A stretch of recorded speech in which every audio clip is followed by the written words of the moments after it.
Magandang araw mga idol. Nandito po tayo sa ating kalabaw ngayon nga si Toro. Araw ng Sunday. How are you? How are you? Kumusta? Ito, pangit na.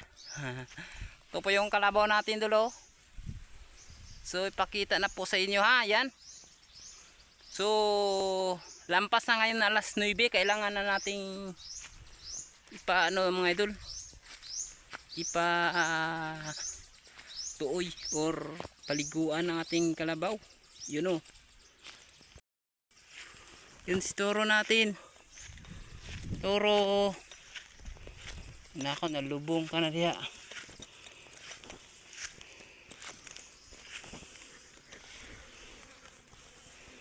Yan, nauhaw na siya dol. So nainitan na daw siya masyado. Yun ang dolo, Turo natin oh. Nainitan na daw siya masyado. Yung tuti niya dolo, tingnan nyo tolo, ang laki na ni Toro.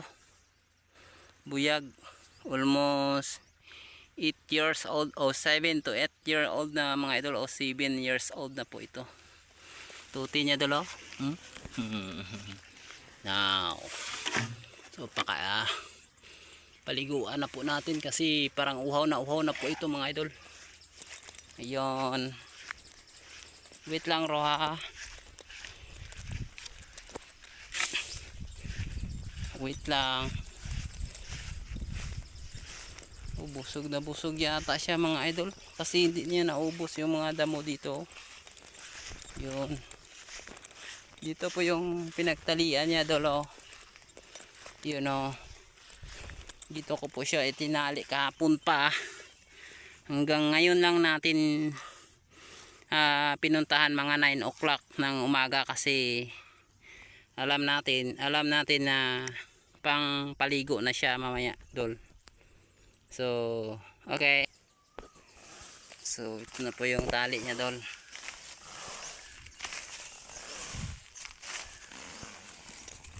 Yan, so yung maiksi lang ang tali sa paliguan ilagay kasi mahirap kapag mahaba ka, baka masambot siya mga idol. So kailangan natin talaga ibabad ng kalabaw.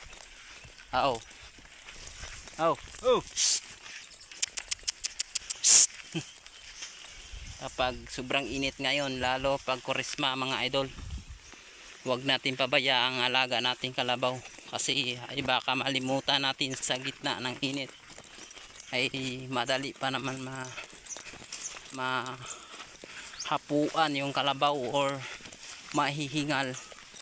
So kailangan talaga natin tingnan palagi yung kalabaw natin ay baka hindi natin pansin. Sobrang init ngayon ng panahon, buti lang kapag tag-ulan. Yun, uhaw na uhaw yung kalabaw.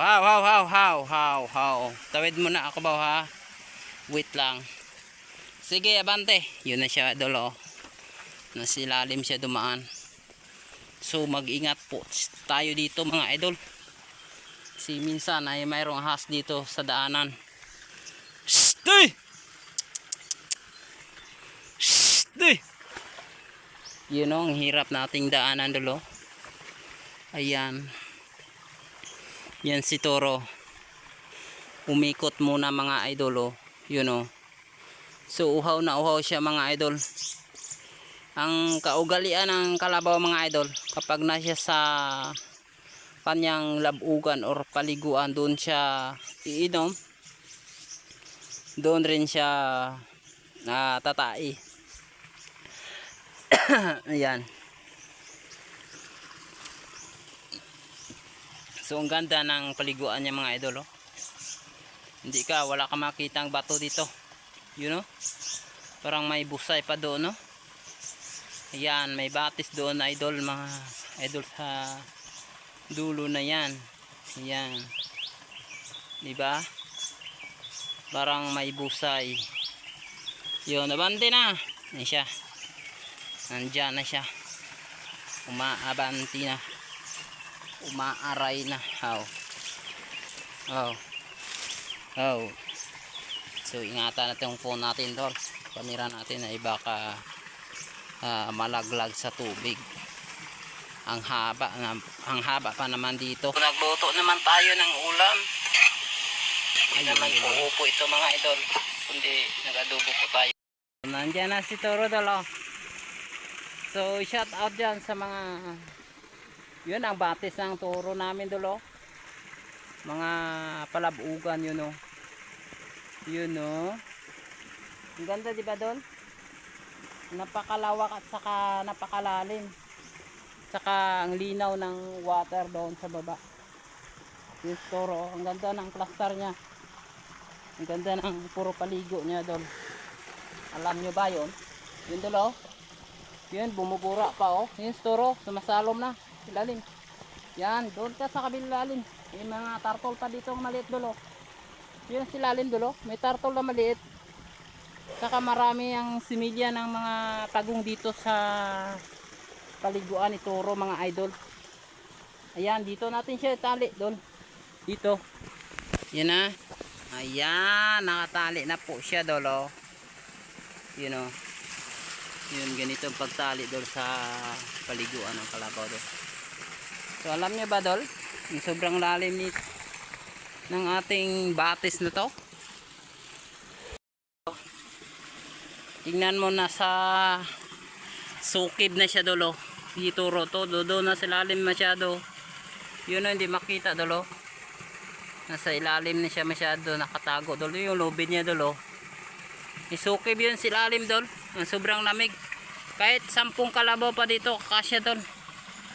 Kasi ang ganda ng aming paliguan ng kalabaw natin dol. May pools pa doon dolo. Kung gusto niya maligo sa pools, nandoon pa. Pwede pa siya makapaligo doon. So pwede nga tayo makatalon dito dolo. So ang ganda dito talunan dol. So hi, hello.